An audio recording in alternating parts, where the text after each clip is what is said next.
Hey guys, it's Katie here with Life in the Mundane and welcome back to my channel. Today's video is extra special because it's a video you guys have been asking about for years now, and that is how we organize our homeschool rolling carts.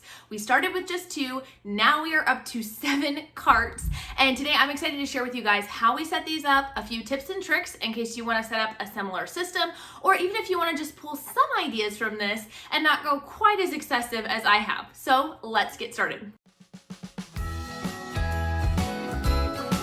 Hi, my name is Katie and welcome to Life in the Mundane. I am a second generation homeschool mom of 6 beautiful kiddos, and on this channel we talk all things resources. I love to share with you resources that are going to help you in your homeschooling and help encourage you in your biblical parenting and how you can utilize those to their fullest potential so that you can make the most of the little moments. So first of all, let's start with supplies that you would need, or supplies that I utilize to set up my rolling cart system. Obviously, we have to start with the rolling carts, right?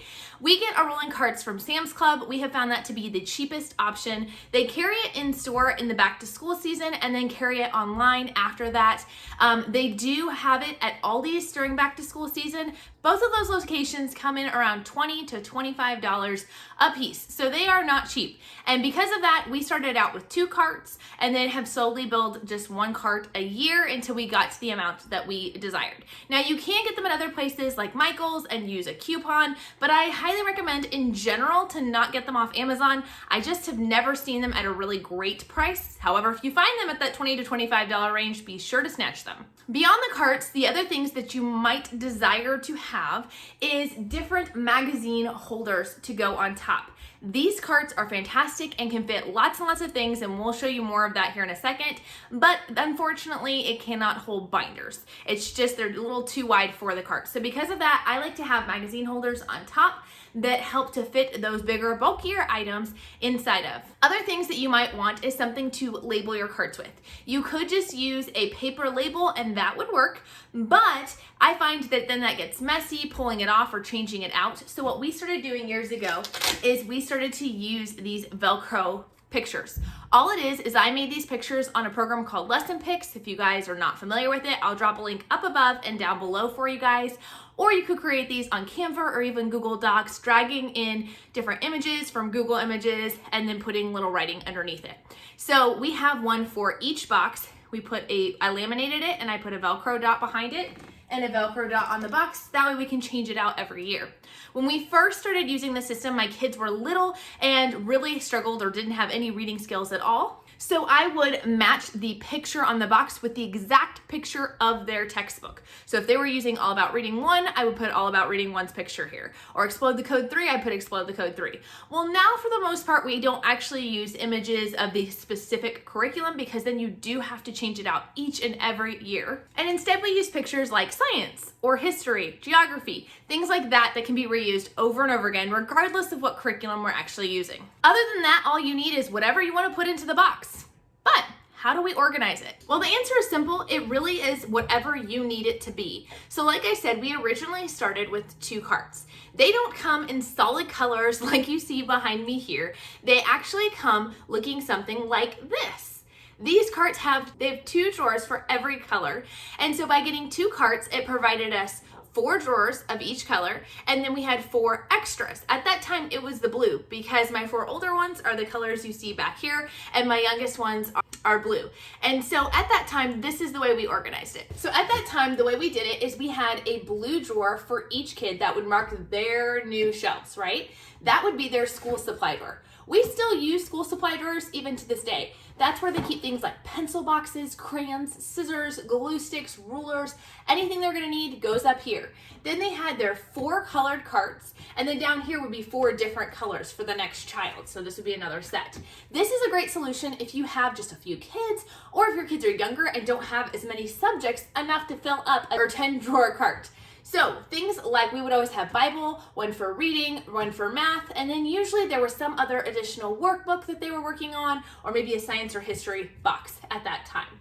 Now that we have 10 drawers per kid, we now organize it a little bit different. We do things like a school supply drawer at the top. Again, still, we have our Bible drawer, which has the kids' Bible journals that they use for devotions, as well as some supplies they need for our actual Bible curriculum.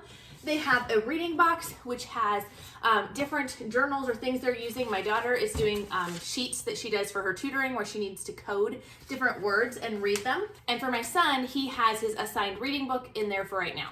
Then there is the electives drawer. Now this looks different for each kid. My daughter has a cooking book in there as we're doing the Campfire Curriculum cooking series. My son has the Master Books Art book in there that he is using this year. And my oldest son has the YouTube for Teens course that he is taking. And you can be sure to watch the video up in the iCards or down in the description below that shares more information about this really cool course. Next up for the kids is Explode the Code, or for one of my older sons, he has Fix It Grammar. So all of his stuff sits nicely in here. You can see it's kind of heavy, but this is okay. I found that over the years, if you try to pack all of the drawers really heavy, you're gonna have some structural issues. But even with this giant dictionary and several notebooks and file folders and things like that that he needs for his Fix It Grammar, it still all fits in here nice and neatly, and we've had no issues. For science, we have a sketchbook that the kids use and that they will keep their notes in for their science class. For history, each kid has their history notebooks that hold all of their coloring sheets for story of the world as well as maps. For geography, we pick different states to go through and study about. And so we have the maps for those states and blank pages in here that they can take notes with. And then two bottom boxes are probably my personal favorite or have been used the most. And that is, we have one for library books. So each child now, or each of the three older ones at least, have their own library card. And they started checking out books that they wanted to keep kind of separate from the ones where we group all together. And so I gave them each their own library box. They can keep their library books in there. The bottom box is the My Box. And the My Box has been super helpful for us because I recognize that kids love to collect things. And they love to take ownership over their carts, and they wanted to include things like their favorite drawing or a coloring book or a special activity book.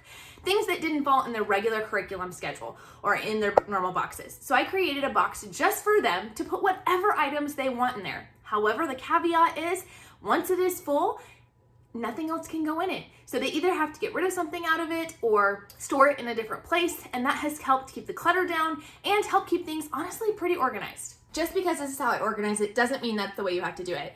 I've seen different people label these instead of by child, labeling by day of the week, putting all of the work for Monday, Tuesday, Wednesday, Thursday, Friday, Saturday, and so on. Or putting all of the curriculum for an entire family, especially if you have a smaller family, all in one box. So maybe you would put everybody's Explode the Code in this box, or put all of the history notebooks in one box. There are many ways to make this work for you. We've even done this with our preschoolers box. Obviously, they don't have this much curriculum here, so we have different drawers for different kinds of activities. So they have one that's more fine motor skills, and so we'll have different toys or activities that I'll put in those drawers that work on those things. Or maybe a different toy or activity that helps work on math or on letter skills. I'll fill their drawers with a few select items that they can access only during school time. Also, after several years of using the system, we got these clear carts right here that was utilized for my supplies as a teacher. This has my backup glue, tape, my Velcro dots, any kind of supplies like that, extra pencils, paper clips, all those fun things to help keep me organized and ready to go. I do recommend before you start placing labels on things or even setting things up, making out a list for each of your kids and actually looking at what do they really need in each box and see how many cards you actually are going to need over time. Don't be afraid to start small and grow your collection bigger. The important thing is that it works for you and your family. Now, just to wrap this up, I had a few frequently asked questions that I thought I would address here. First of all is how sturdy these are. Like I showed you before, you can put some pretty heavy things in here as long as you're not loading every cart to the fullest with heavy material. Second thing, if they do start to get wobbly after a period of time, simply just tighten the screws. We do this at the beginning of every school year, and it lasts us all throughout the school year without having to retighten it all. Many ask, how do they hold up? Well, we've had many of these sets, not all of them, but many of them for almost 6 years now, I want to say. And so we only have had one cart break, or one drawer break, excuse me, and that was because one of the toddlers decided to use it as a ladder, and they physically broke it by stepping on it. Overall, they hold up really, really well, and we've been very pleased with the quality. Leave a comment down below if you've enjoyed this video or if you have any other questions for me about our rolling cart system, and be sure to check out the rest of our homeschool room tour up here in this video, or to see some of our curriculum picks a little more in depth, you can check out this playlist here. We'll talk to you guys next time. Bye!